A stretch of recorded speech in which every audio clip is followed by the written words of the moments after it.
Halo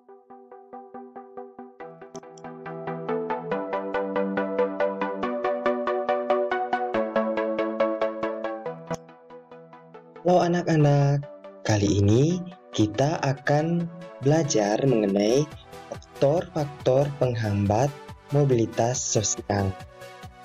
Nah, sebelum Bapak memulai memberikan penjelasan, saya ingatkan kembali anak-anakku tetap menjaga protokol kesehatan.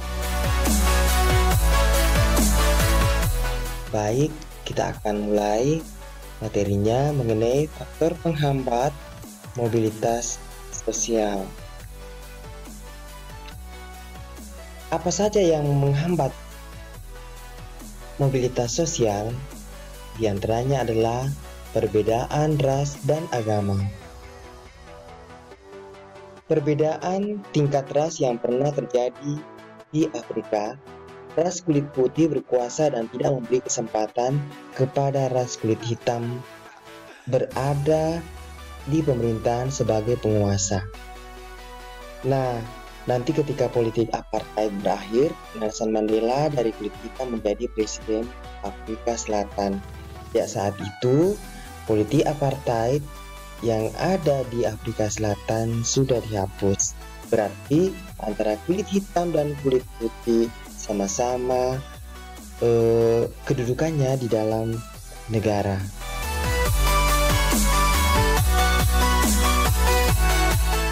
Kita lanjut. Faktor berikutnya adalah faktor sistem kasta di India.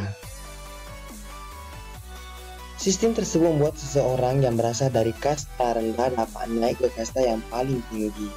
Orang wanita dari kasta rendah dapat melakukan mobilisasi sosial apabila dinikahi oleh pria dari kasta di atasnya. Namun hal ini tentu jarang terjadi. Nah, perhatikan pada gambar di samping ini adalah sistem kasta yang berlaku di India. Kasta yang paling rendah adalah Sudra, kemudian Waisya, kemudian Ksatria, dan kemudian Brahmana. Kedudukan paling tinggi di dalam kasta ini adalah ditempati oleh kaum Brahmana.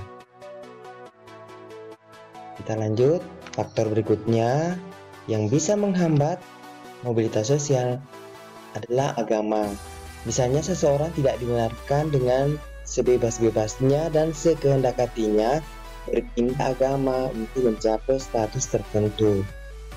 Nah, jadi kita tidak dibenarkan, kita tidak dibebaskan untuk berpindah agama karena hanya untuk mencapai status tertentu. Lanjut, faktor berikutnya adalah diskriminasi. Nah, diskriminasi itu adalah membedakan perlakuan terhadap sesama karena beda bangsa, suku, ras, agama, dan golongan. Nah, perlakuan membedakan seperti ini sangat tidak baik. Selain dapat mengakibatkan konflik, juga dapat menghambat mobilitas sosial. Seperti gambar ini, terjadi diskriminasi. Pengaruh sosial yang kuat. Nah, sosialisasi adalah suatu proses di mana seseorang anak belajar berpartisipasi menjadi anggota masyarakat. Jika proses sosialisasi ini berjalan baik, maka pola-pola perilaku, cara pandang, dan persepsi akan tertanam dengan sangat kuat sehingga sulit dipengaruhi oleh unsur yang dianut kelas sosial lainnya. Misalnya pada umumnya, seorang anak yang dibesarkan dalam keluarga yang tinggal di pedesaan sederhana akan menghayati semua norma dan nilai keluarganya, sehingga akan menolak atau bahkan menghindar bila bertemu dengan tata nilai dan norma dalam masyarakat yang dianggap tidak pantas dilakukan.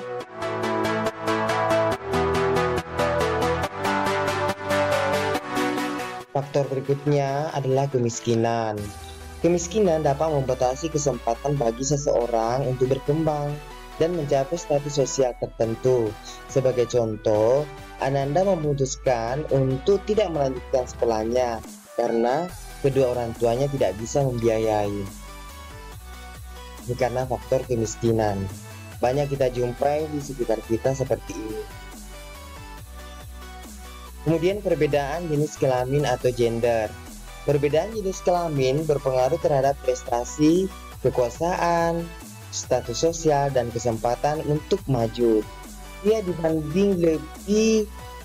dipandang lebih tinggi derajatnya dan cenderung menjadi lebih mudah mengalami gerakan sosial daripada wanita.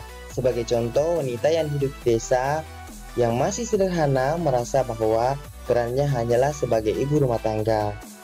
Hal ini dipengaruhi oleh pandangan yang umum pada masyarakat perbedaan kepentingan.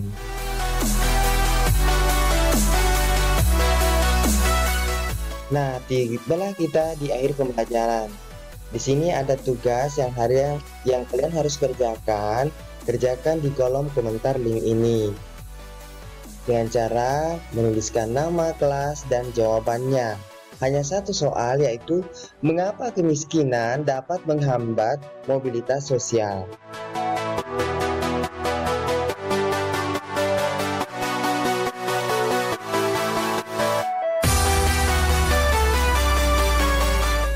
Terima kasih atas perhatiannya. Semoga apa yang saya sampaikan bisa dimengerti dan dipaham.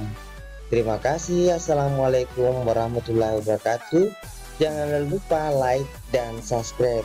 Jika dirasa bermanfaat, silahkan share kepada teman-temannya. Terima kasih.